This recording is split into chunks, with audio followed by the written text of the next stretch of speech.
Maliwanag ang aking nararamdaman. Pagkatabi kita di ako makapagsalita, pero di ibig sabihin nun na ayaw kita at di kita gusto. Sadyang kumakabalang ang damdamin ko. Gusto ko man sabihin sa'yo, pero ang lakas ng hiya ko parang ewan lang.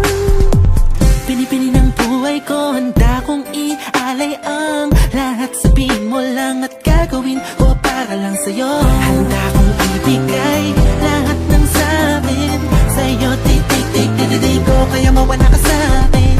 Ikaw ang dahilan ng aking paghinga. Sana'y habang buhay ka na makasama, pagkat masaya ko sa'yo.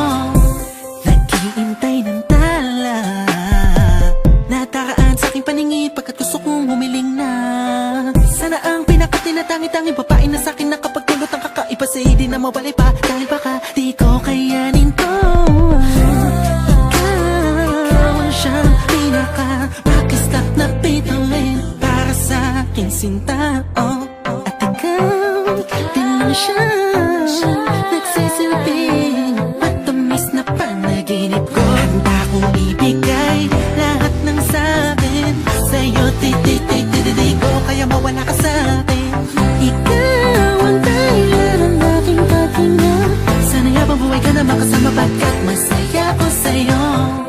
Ikaw ang musikang naglalaro sa isipan ko, Ikaw ang siyang awit ko, sana ako'y dinggin mo. Ako ay parang imo kumatama, sa'yo lang natama sa'yang kakaiba.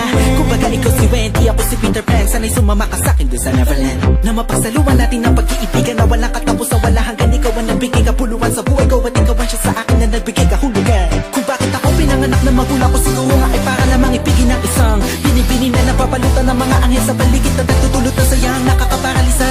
Nagpapasalamat ako sa itaas dahil pinakilala ka niya sa akin. Sana ay di kanya nakunin sa akin dahil di ko kakayanin. Handa kong ibigay lahat ng sakin sa'yo. Di ko kaya mawala ka sa akin. Ikaw ang dahilan ng aking paghinga. Sana'y habang buhay ka na makasama, pagkat masaya ko sa'yo. Handa kong ibigay lahat ng sakin sa'yo.